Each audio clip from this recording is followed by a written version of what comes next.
Days before I started my new job, the company canceled my offer with no explanation. I later found out my sister had sent false emails to HR claiming I had criminal issues, all to teach me humility. A bit of background first. I, 31 male, have been estranged from my sister, 33, for about 5 years.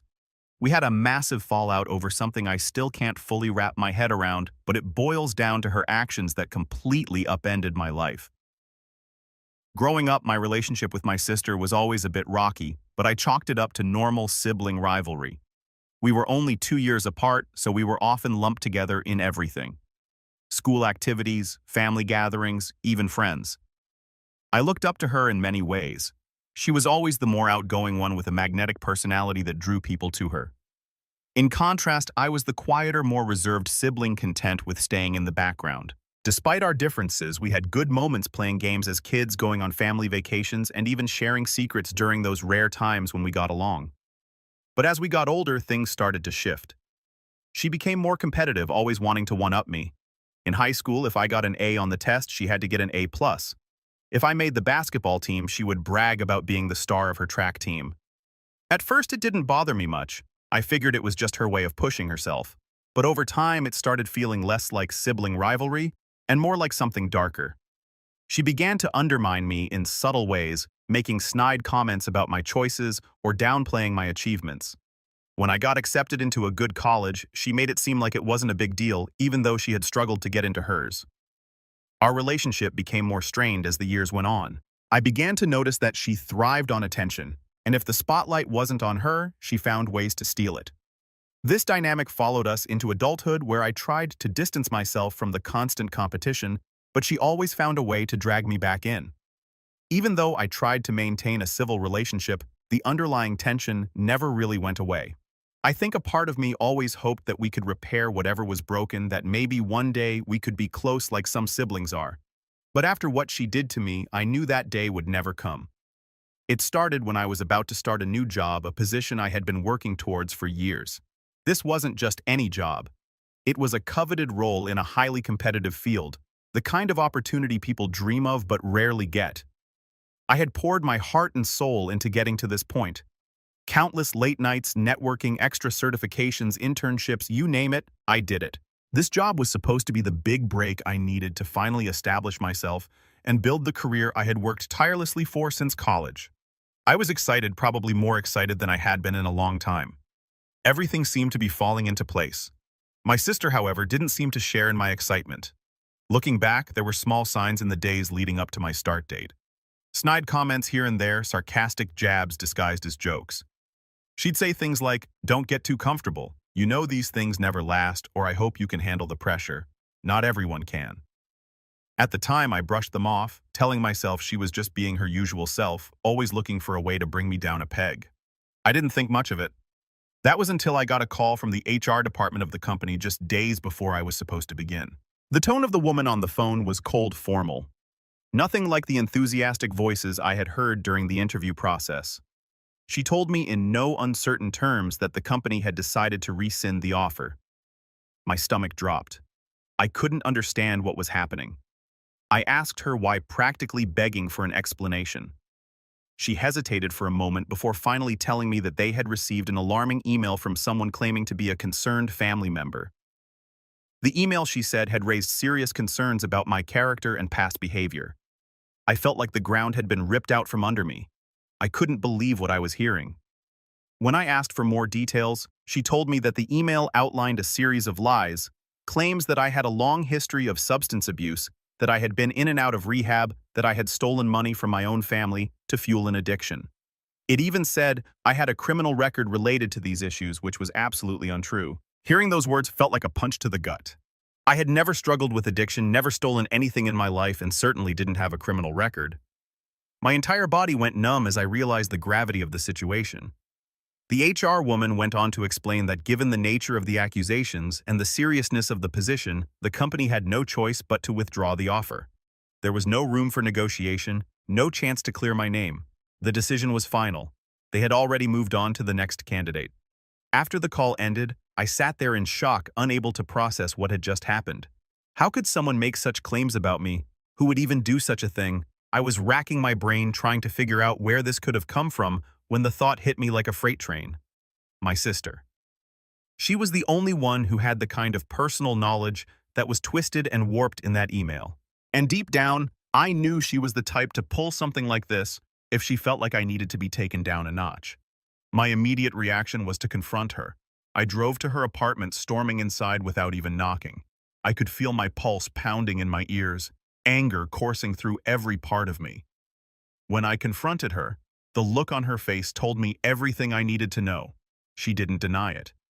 In fact, she didn't even seem surprised that I had figured it out. Her response was as cold as it was infuriating. She admitted to sending the email, but in her mind, she wasn't at fault. I was just trying to help, she said, like that made any sense at all. When I asked her why on earth she would do something so cruel, she just shrugged and said, "You were getting too arrogant about it. You needed a dose of humility. You're not as special as you think you are." I was floored.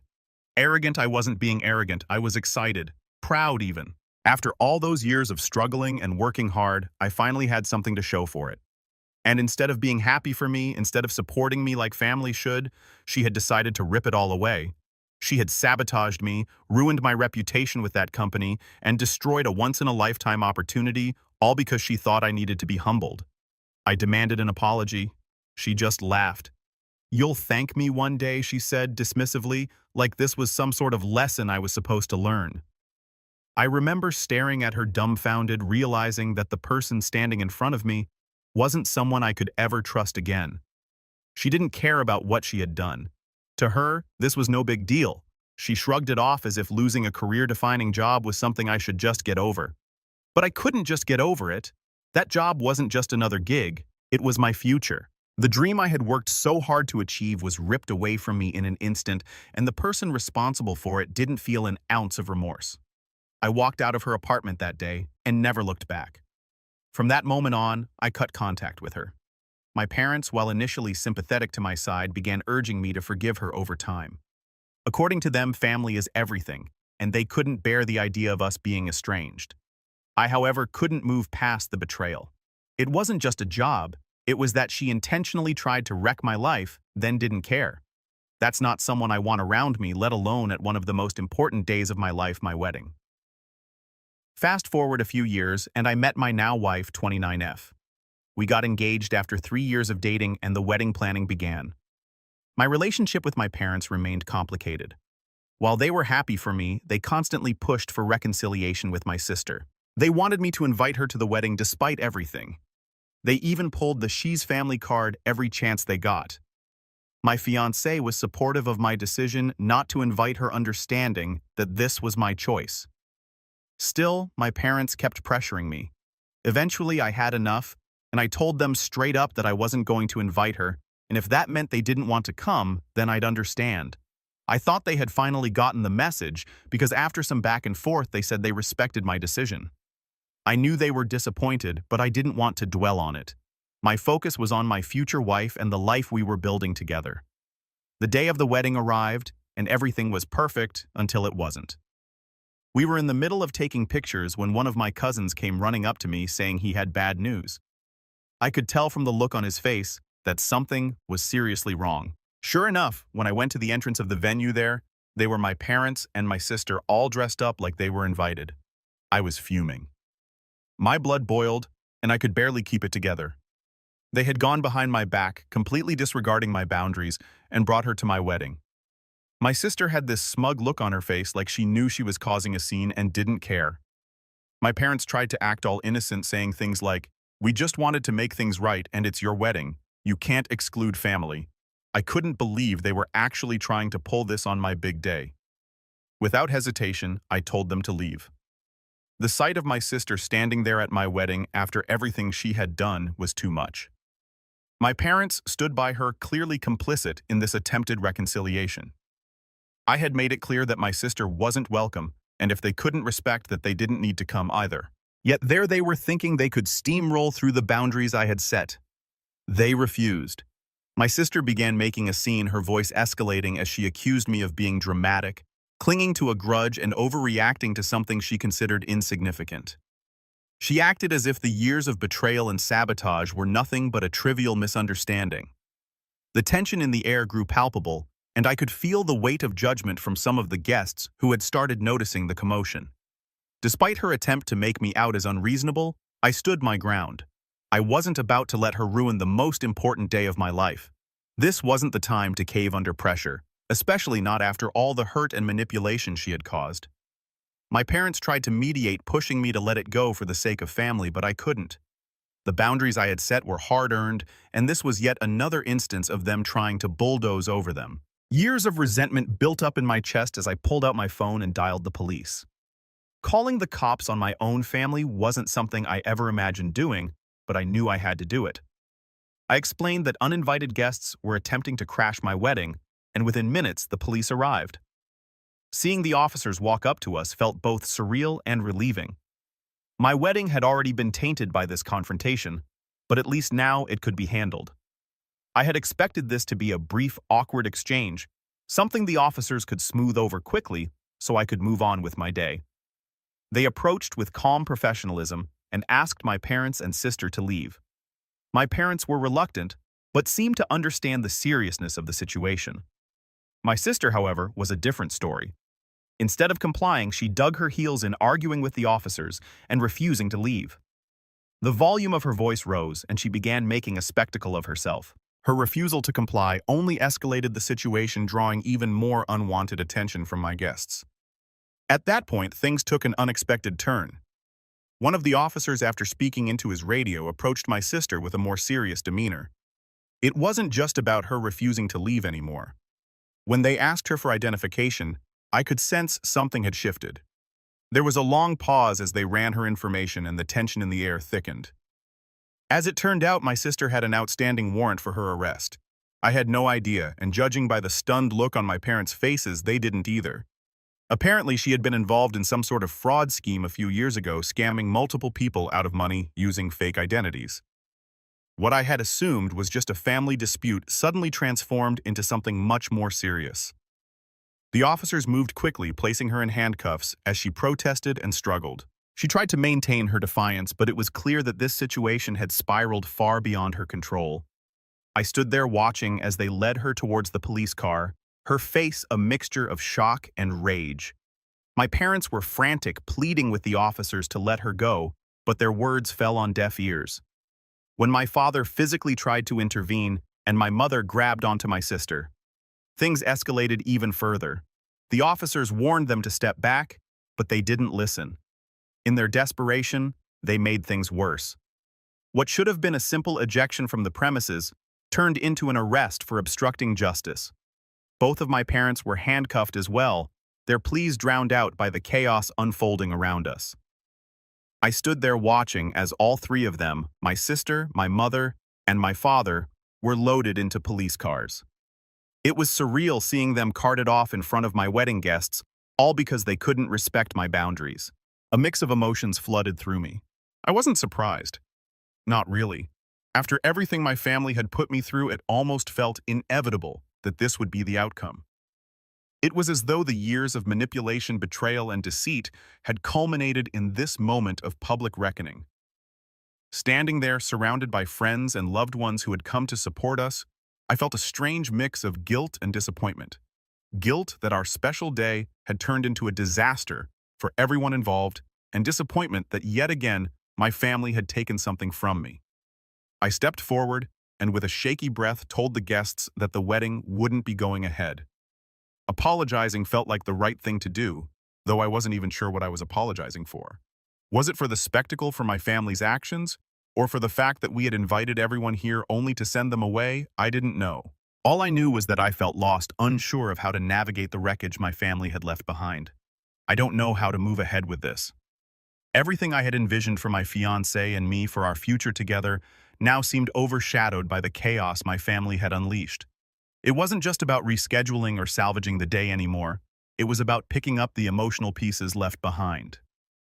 How do you move forward when the people who should support you are the ones constantly dragging you down? Update 1. A few days after the wedding, things had settled down, but the aftermath of the drama still created a lot of tension. My partner and I were trying to move on to reclaim the joy that had been stolen from us. But my parents, now out on bail, had been blowing up my phone. Their relentless messages were a constant reminder of the chaos that had just unfolded. Voicemails piled up, and long guilt-tripping texts flooded my inbox. My mom's messages were particularly infuriating, filled with phrases like, "We were just trying to help, and you didn't have to call the cops on us." It was as if they were still trying to spin the narrative in their favor, refusing to acknowledge how deeply they had crossed a line.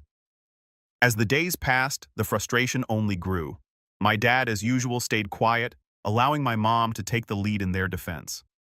While he remained passive, I knew he was just as complicit. Their unwillingness to accept any responsibility felt like a betrayal all over again. I wondered if this was how it would always be, my family, refusing to recognize the damage they had caused, forever trapped in their denial. Meanwhile, my sister remained in custody, and I learned more about the charges she was facing. Multiple counts of fraud and identity theft painted a grim picture. Each piece of news cut deeper. I didn't know the full extent of her crimes, but the more I uncovered, the more I realized how long this had been going on. Everything was so tangled, and the realization that she was potentially facing serious prison time was unsettling. Part of me felt a flicker of sympathy. After all, she was still my sister. But then the memories flooded back, the lies, the manipulation, the way she had consistently undermined me. It was a pattern, and now she was finally facing the consequences of her actions. While all of this went on, my fiancée became my rock. She was there for me every step of the way, always ready to listen as I vented my frustrations and fears.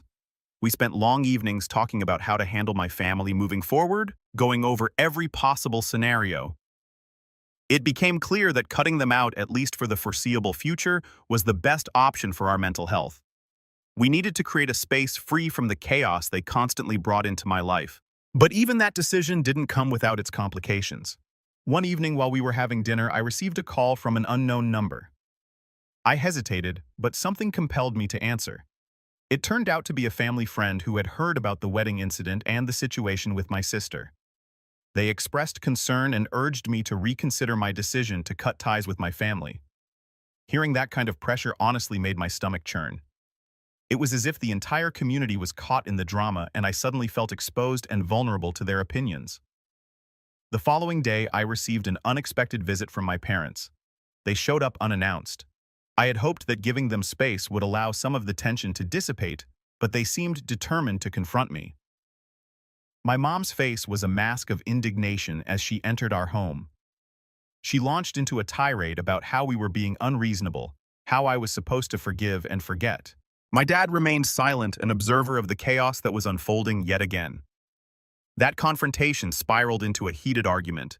I tried to explain my perspective, to explain why their actions had been so harmful, but it felt like talking to a wall. They didn't want to hear it. Instead, my mom insisted that we should all be able to move on, as if everything could simply be brushed aside. It was exhausting, and I found myself fighting against their attempts to manipulate the narrative once more. As they left, I was so furious. How could they be so blind to the impact of their actions? In the following days, we made a conscious effort to shift our focus away from all this turmoil and to embrace the life we wanted to build together. We started planning a small getaway, something to celebrate our union away from the chaos. It was a much-needed distraction, a chance to reconnect without the constant reminders of my family's interference. Ultimately, the decision to step back from my family felt necessary, but it also left me with a sense of loss. I had hoped for a different kind of family experience, one where we supported each other instead of tearing each other down. Now, as I looked ahead, I realized that rebuilding my life meant learning to accept that my family might never be what I always wanted. It was a painful truth, but I knew it was the first step towards reclaiming my happiness. Update 2. It's been about a week since the wedding incident, and I'm still processing everything that happened. Each day feels like a mixed bag of emotions: relief, sadness, anger, and a strange sense of freedom. I've come to the realization that my relationship with my parents is beyond repair, at least for now. After the wedding debacle, I thought they'd finally see the gravity of their actions. But no, they've doubled down, insisting that I overreacted and that calling the cops was too extreme. According to them, the family should never involve the police no matter what. I strongly disagree.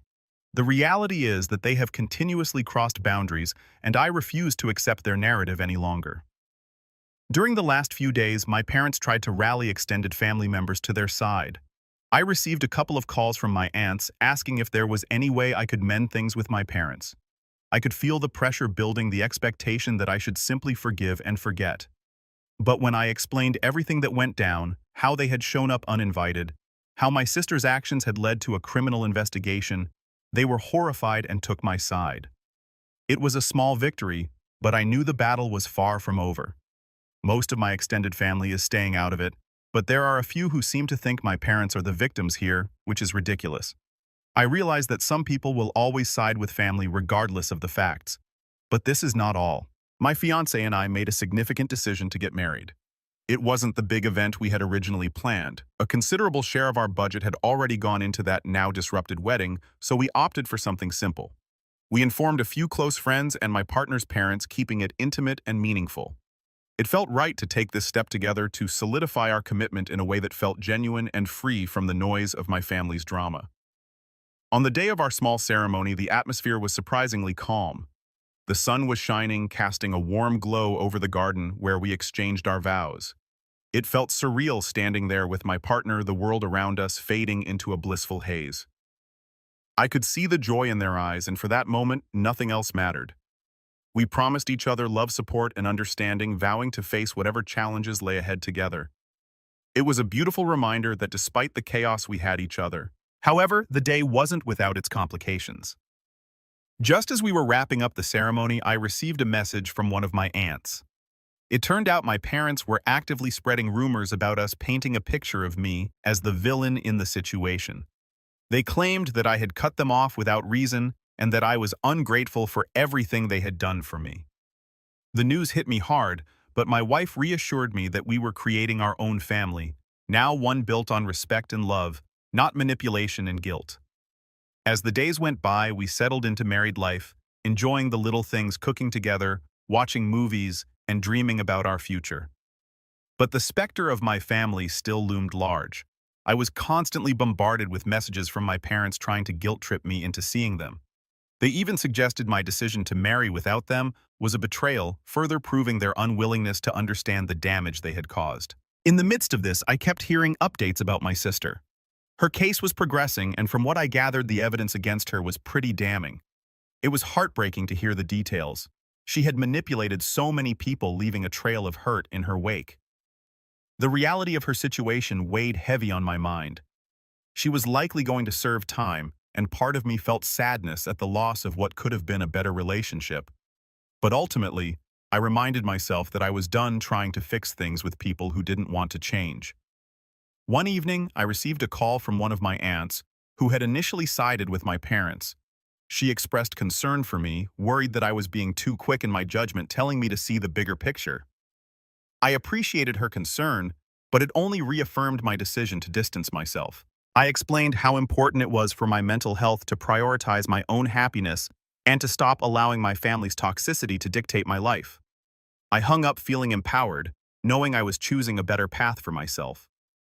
As we moved forward in our new life as a married couple, I began to realize that while my family's actions were painful, they had also provided a clarity I hadn't had before.